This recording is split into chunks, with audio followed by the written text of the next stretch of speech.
Hello friends, आप सभी का स्वागत है अपने यूट्यूब चैनल RMPCS पर। फ्रेंड्स, आज हम लोग बहुत ही महत्वपूर्ण टॉपिक को करने वाले हैं। हमारा आज का टॉपिक होगा पवन का संचार, यानी कि विश्व में जितने भी प्रकार का पवन बहता है उसके बारे में जानकारी प्राप्त करेंगे और साथ ही साथ इसका MCQ भी करेंगे, जो आपके एग्ज़ाम के दृष्टिकोण से बहुत ही महत्वपूर्ण होगा। तो आइए देखते हैं टॉपिक को।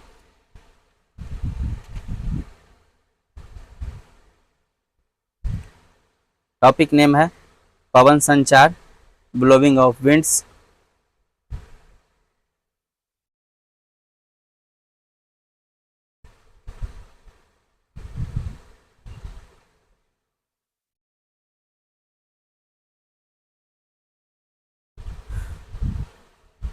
स्थिर गैस के समूह को वायु कहते हैं। स्थिर गैस के समूह को वायु कहते हैं। समीर समीर किसे कहते हैं? वायु जब एकदम धीमी गति चलती है, वायु जब एकदम धीमी गति चलती है तो उसे समीर कहते हैं। पवन, इसकी गति समीर से अधिक होती है। पवन किसे कहते हैं? तो पवन, इसकी गति समीर से अधिक होती है। तूफान क्या है? तो इसकी गति पवन से अधिक होता है। और चक्रवात, इसकी गति सबसे अधिक होती है। चक्रवात की गति सबसे अधिक होता है। फेरल का नियम, इनके अनुसार उत्तरी गोलार्ध में हवाएं अपनी दाहिनी ओर घूम जाती है और दक्षिणी गोलार्ध में अपनी बाईं ओर घूम जाती है। ये किनके कथन के अनुसार है? तो फेरल के नियम के अनुसार है ये।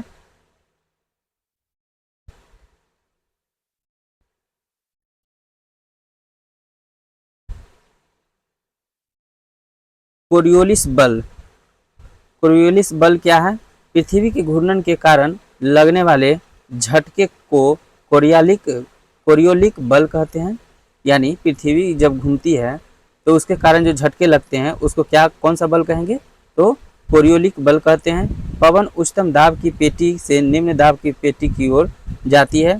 पवन उच्चतम दाब की पेटी से निम्न दाब की पेटी की ओर जाती है। पवनों का वर्गीकरण है।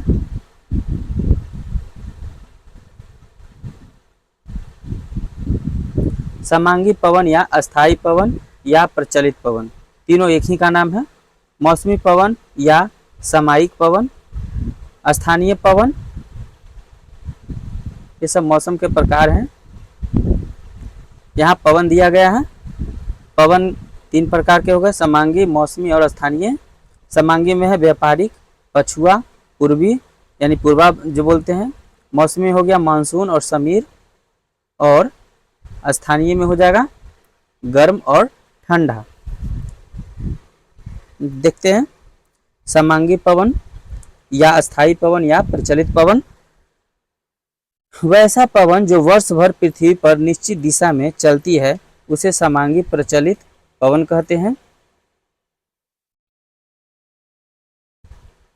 नेक्स्ट है,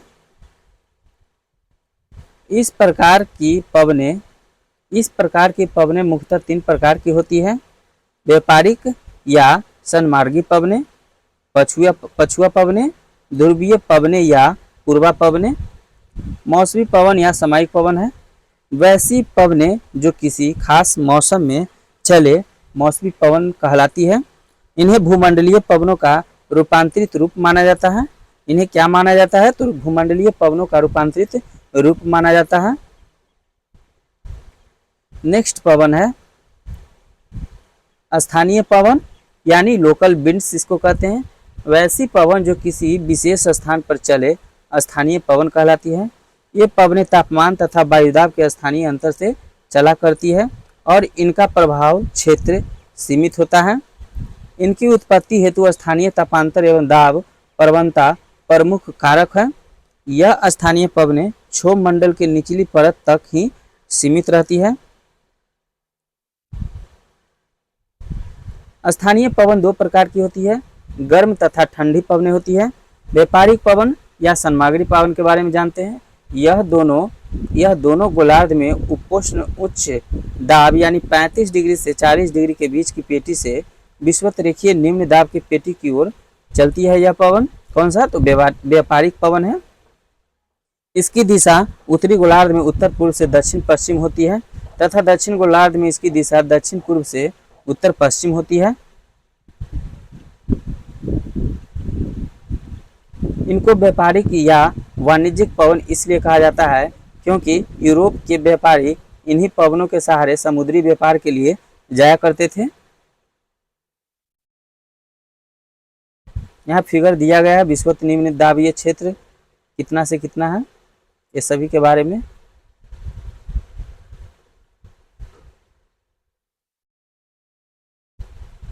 अब है व्यापारिक पवनों की विशेषता। ये पवनें लगभग 30 डिग्री उत्तरी तथा दक्षिणी अक्षांशों से भूमध्य रेखा की ओर चलने के कारण अधिक गर्म व शुष्क हो जाती है। इसलिए ये पवनें प्रायः वर्षा नहीं कराती है, परंतु जब कभी ये किसी महासागर को पार करती है तो आर्द्रता से युक्त हो जाती है तथा महाद्वीपों के पूर्वी भाग में अत्यधिक वर्षा कराती है। नेक्स्ट पॉइंट है, ये पवनें महाद्वीपों के पश्चिम भागों में वर्षा नहीं कराती है। ये जो पवनें हैं व्यापारिक पवनें, ये महाद्वीपों के पश्चिम भाग में वर्षा नहीं कराती है क्योंकि पूर्वी भागों से वर्षा कराते हुए जब यह पश्चिम भागों में पहुंचती है तो शुष्क हो जाती है, शुष्क हो चुकी होती है, जिससे इन अक्षांशों के मध्य महाद्वीपों के पश्चिम भाग में उष्णकटिबंधीय मरुस्थल का विकास हुआ है। हिंद महासागर में ये पवनें मानसूनी पवनों में परिणत हो जाती है। व्यापारिक पवनों की मेखला में ही डोलड्रम की पेटी तथा अंतः उष्णकटिबंधीय अभिसरण क्षेत्र पाया जाता है। नेक्स्ट पॉइंट है पछुआ पवनें। यह उपोष्ण उच्च दाब की पेटी से निकलकर उपध्रुवीय निम्न दाब की पेटी की ओर जाता है। उत्तरी गोलार्ध में इसकी दिशा दक्षिण पश्चिम से उत्तर पूर्व होता है। उत्तरी गोलार्ध में पछुआ पवने की दिशा किस ओर होती है, तो इसकी दिशा दक्षिण पश्चिम से उत्तर पूर्व होती है तथा दक्षिण गोलार्ध में उत्तर पश्चिम से दक्षिण पूर्व होती है, यानी एक दूसरे के विपरीत है।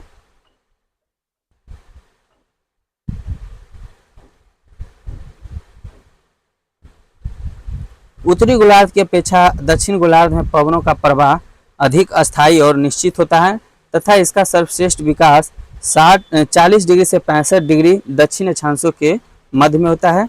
दक्षिणी गोलार्ध में भूमि की कमी के कारण पछुआ पवने के मार्ग में कोई अवरुद्ध नहीं आता, इस कारण वह विकराल रूप ले लेती है।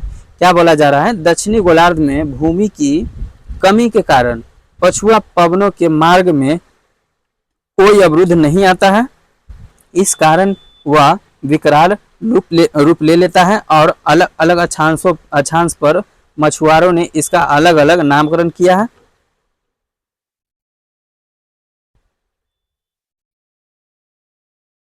चालीस डिग्री पर गरजता चालीसा, 50 डिग्री पर भयंकर पचासा और 60 डिग्री पर चिखता साठा इसे कहते हैं।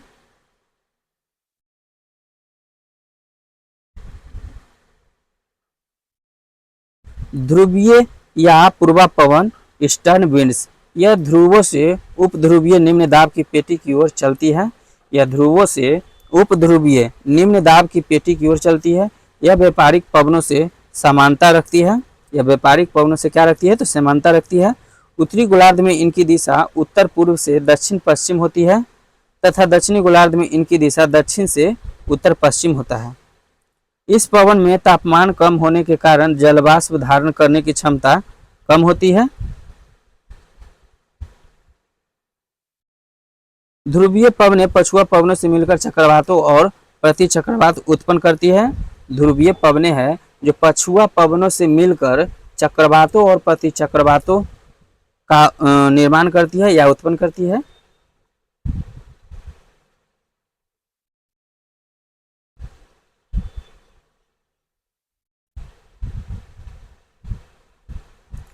अब है समीर। मंद गति से चलने वाली हवाओं को समीर कहते हैं। समीर 4 प्रकार के होते हैं। सागरीय समीर, यह दिन के समय समुद्र से स्थल की ओर चलती है।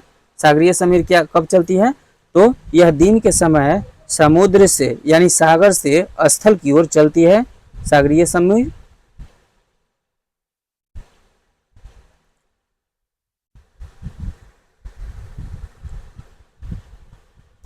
दोपहर के समय अधिक तापमान के कारण स्थलीय सतह पर निम्न वायुदाब तथा जलीय सतह पर अपेक्षाकृत उच्च वायुदाब का विकास होता है, जिससे सागरीय समीर की उत्पत्ति होती है। इनका प्रभाव दोपहर से सूर्यास्त तक होता है।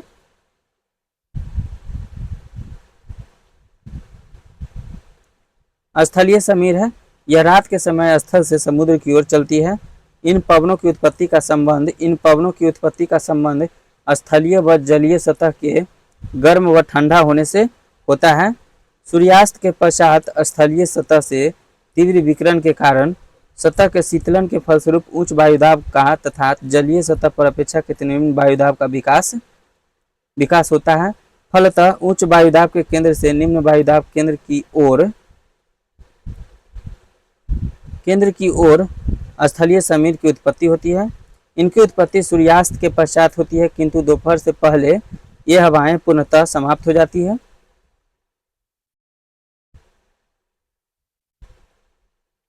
पर्वतीय समीर है, यानी माउंटेन ब्रेज है। यह रात के समय पर्वत से घाटी की ओर चलती है। यह कहाँ चलती है? तो यह रात के समय पर्वत से घाटी की ओर चलती है। रात में पर्वत की चोटियों से तीव्र विकिरण के कारण हवाएं ठंडी व भारी होने से पर्वतीय ढाल के सहारे घाटियों की तरफ गति करती है।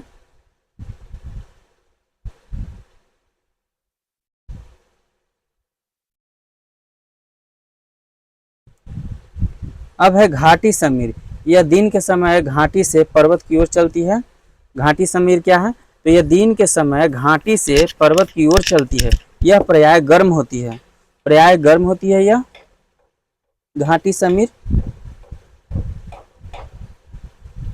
पर्वतीय तथा स्थलीय क्षेत्र ऊपर होते हैं, अतः पर्वतीय तथा स्थलीय समीर रात में चलेंगे। रात के समय ऊंचाई पर मानसूनी पवनें हैं, यानी इसका अर्थ होता है मौसम के अनुसार दिशा बदलने वाली पवनें। मौसम के अनुसार दिशा बदलने वाली पवनें को क्या बोलेंगे? मानसूनी पवनें। मानसूनी पवनें ग्रीष्म ऋतु में समुद्र से स्थल की ओर तथा शीत ऋतु में स्थल से समुद्र की ओर चलती है।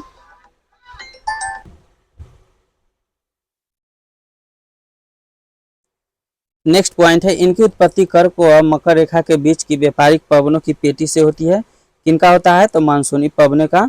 इनकी उत्पत्ति कर्क व मकर रेखा के बीच की व्यापारिक पवनों की पेटी से होती है।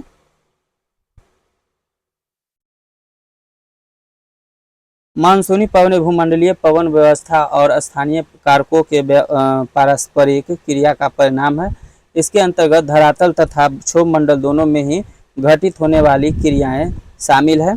मानसूनी पवनों का प्रभाव क्षेत्र भारत, पाकिस्तान, बांग्लादेश, म्यांमार, श्रीलंका, अरब सागर, बंगाल की खाड़ी, दक्षिण पूर्व एशिया, उत्तरी ऑस्ट्रेलिया, दक्षिणी चीन और जापान है एवं यहाँ इनकी सबसे आदर्श दशाएं मिलती है। नेक्स्ट पॉइंट है गर्म स्थानीय पवन, यानी वार्म लोकल विंड्स है। ये अलग अलग देशों में अलग अलग नाम से चलती है। चीनुक, यह प्रेरी के मैदान में चलती है। इसके आने से बर्फ पिघल जाता है, अतः इसे हिमभच्छी कहते हैं। हिमभच्छी किस पवन को कहते हैं? तो चीनुक को कहेंगे। यह चारागाह के लिए अच्छी है। यह रॉकी पर्वत के पूर्वी ढाल पर प्रभावित होती है। यह रॉकी पर्वत के पूर्वी ढाल पर क्या होता है? तो रॉकी पर्वत के पूर्वी ढाल के सहारे यह चलती है। हरमट्टन क्या है? तो यह गिनी देश में पश्चिम से पूर्व की ओर चलती है। इसके आने से ठंड खत्म हो जाती है। हरमट्टन के आने से क्या होता है? तो यह गिनी देश में पश्चिम से पूर्व की ओर चलती है। इसके आने से ठंड खत्म हो जाता है, जिस कारण इसे डॉक्टर पवन कहते हैं। डॉक्टर पवन के नाम से किसे जाना जाता है? तो क्या बोलेंगे? हरमट्टन को। फॉन क्या है? यह स्विट्जरलैंड में आल्प्स पर्वत पर चलती है। इसके आने से अंगूर पक जाता है।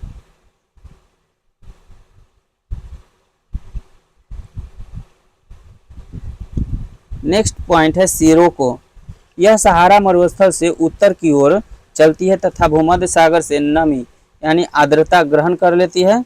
इसमें बालू पहले से उपस्थित रहता है, जिस कारण इससे होने वाली वर्षा लाल रंग की दिखती है, जिस कारण इसे रक्त वर्षा कहते हैं। अब है शामल। यह इराक में बहती है। शामल पवन है जो कहाँ बहती है? तो इराक में बहती है। सिमुम कहाँ बहती है? तो यह अरब प्रायद्वीप में बहती है।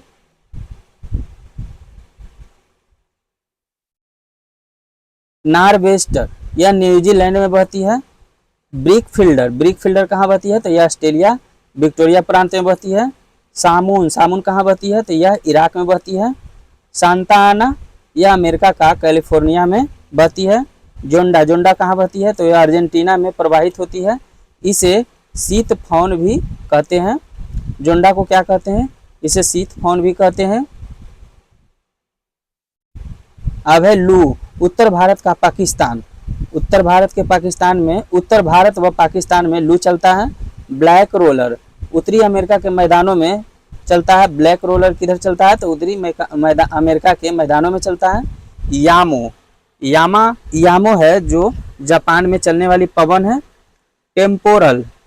टेम्पोरल है मध्य अमेरिका में चलता है। हबूब उत्तरी सूडान यानी खार्तूम में चलने वाली पवने हैं। काराबुरान यह है मध्य एशिया के तारिम बेसिन में चलती है। यह खमसिन कहाँ की पवने हैं? तो मिस्र की है। काल वैशाखी कहाँ के है? बंगाल की है। धूल भरी आंधी पंजाब में है। अब है ठंडी स्थानीय पवन यानी कोल्ड लोकल विंड्स है। पैम्पेरो कहाँ का है? तो अर्जेंटीना व उरुग्वे के है। नॉर्दर्न अमेरिका का है। मिस्ट्रल स्पेन व फ्रांस में बहने वाली पवने हैं। बोरा इटली का है। ब्लिजर्ड साइबेरिया रूस में बहती है यह पवने। नेक्स्ट है बुरान है जो तुर्की में बहती है। ग्रेगाले है दक्षिण यूरोप के भूमध्य सागरीय क्षेत्र में बहने वाली है। जोरन है जो जूरा पर्वत पर बहती है। पापागायो यह मैक्सिको के तट पर बहने वाली पवने हैं। दक्षिणी बस्टर यह न्यू साउथ वेल्स यानी ऑस्ट्रेलिया में बहने वाली है। वाइज फ्रांस में बहने वाली पवने हैं। नेक्स्ट है लेवांटर यह दक्षिणी स्पेन व फ्रांस में बहने वाली पवने हैं।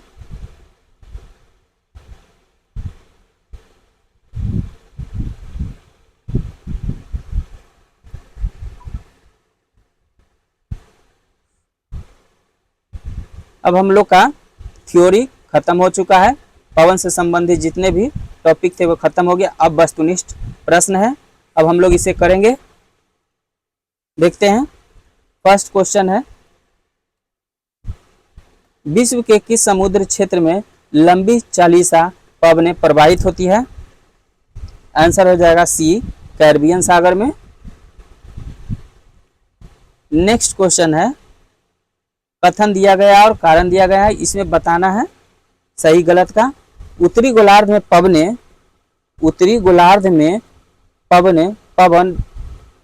प्रत्यप दक्षिणावर्त तथा दक्षिणी गोलार्ध में पवन प्रतिरूप वामावर्त होता है।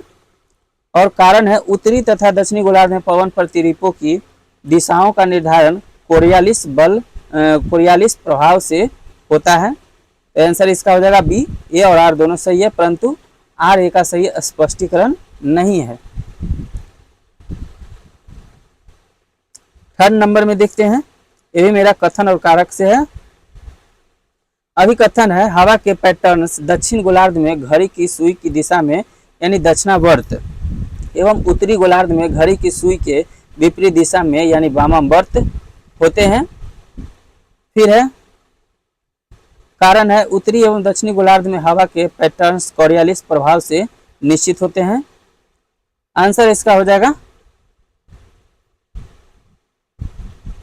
डी। ये गलत है, परंतु आर है जो सही है। नेक्स्ट है 4 नंबर का प्रश्न। ये सभी प्रश्न किसी न किसी एग्जाम में पूछा गया है। उत्तरी गोलार्ध की तुलना में दक्षिणी गोलार्ध में पश्चिम पवन अधिक सशक्त तथा अस्थायी होती है, क्यों? आंसर हो जाएगा इसका, उत्तरी गोलार्ध की तुलना में दक्षिणी गोलार्ध में भूखंड कम है, इसलिए केवल एक होगा।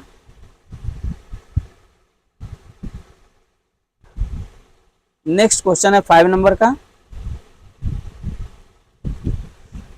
गरजती चालीसा प्रचंड 50 एवं चिखता 60 क्या है? आंसर हो जाएगा समुद्री तूफान। ऑप्शन नंबर ए सही है।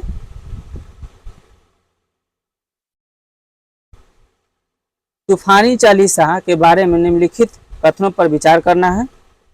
इसमें से कौन सही है? कथन के अनुसार देखते हैं। ये उत्तरी और दक्षिणी गोलार्ध में निर्बाध बहती है। ये बड़ी शक्ति और स्थिरता से बहती है। इनकी दिशा सामान्य तौर पर दक्षिण गोलार्ध में उत्तर पश्चिम से पूर्व की ओर बहती है। मेघाच्छन्न आकाश, वर्षा और खराब मौसम इसके साथ सामान्य तौर पर संबंधित रहते हैं। आंसर हो जाएगा डी 1, 2 और 4। 3 नंबर गलत है।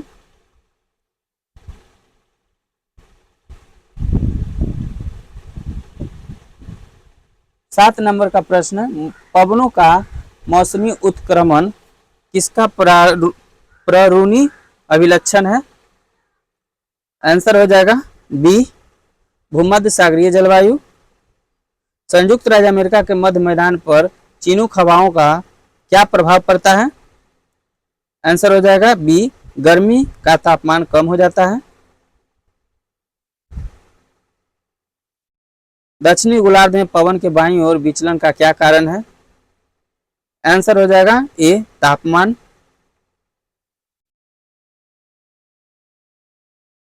नेक्स्ट है रोरिंग फोर्टिस शब्द प्रयुक्त होता है उसके लिए, तो ये होता है समुद्र में ज्वालामुखी विस्फोट की ऊंची आवाजें 40 डिग्री से 60 डिग्री दक्षिणांश के मध्य। नेक्स्ट है 11 नंबर का प्रश्न, उच्च दाब क्षेत्र से भूमध्य सागर की ओर चलने वाली पवनें होती है, तो ये कौन सी पवनें होती है? तो पछुआ पवनें होती है। उच्च दाब क्षेत्र से भूमध्य सागर की ओर चलने वाली पवनें पछुआ पवनें कहलाती है। 12 नंबर में है कौन सुमेलित नहीं है?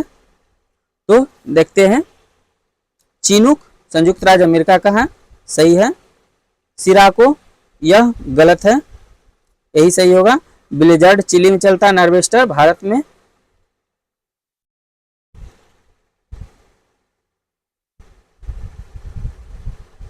नेक्स्ट है मिलान करना है।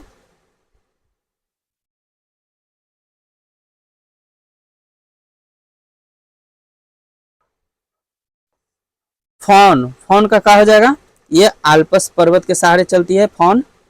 फिर है सिमुम, सिमुम कहाँ है? तो कुर्दिस्तान में। और सेंटा एना, सेंटा एना किधर चलती है? कैलिफोर्निया में। और जोंडा अर्जेंटीना में चलती है। ऑप्शन नंबर बी सही है।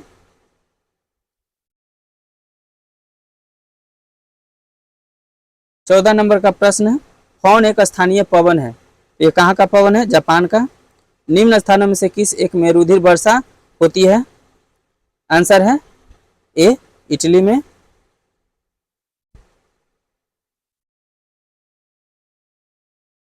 निम्नलिखित युग्म पर विचार करें और स्थानीय वायु का नाम है संबंधित देश, इसे बताना है। आंसर हो जाएगा सी 2 और 3। बोरा इटली में चलता है, ब्लिजर्ड कनाडा में चलता है।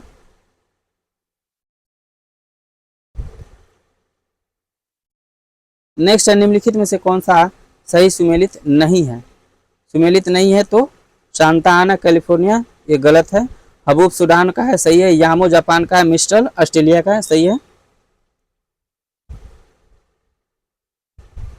नेक्स्ट क्वेश्चन है, निम्नलिखित में से कौन सा युग्म सही सुमेलित नहीं है? तो सही सुमेलित नहीं है उसको बताना है। बोरा है यह जो सही नहीं है। फॉन अल्पस पर्वत है। मिस्ट्रल राइन घाटी में बहती है। खमसीन मिस्र में चलती है, ये सभी है। तो फ्रेंड्स ये थे पवन से संबंधित बहुत ही महत्वपूर्ण जानकारी। यह बहुत ही अच्छे अच्छे प्रश्न है जो काफ़ी पूछा गया है और सभी पीसीएस में पूछा गया है। फ्रेंड्स अगर वीडियो हमारी अच्छी लगी हो तो लाइक, कमेंट और शेयर ज़रूर कीजिएगा और चैनल को सब्सक्राइब करना नहीं भूलिएगा। Thanks for watching video. जय हिंद।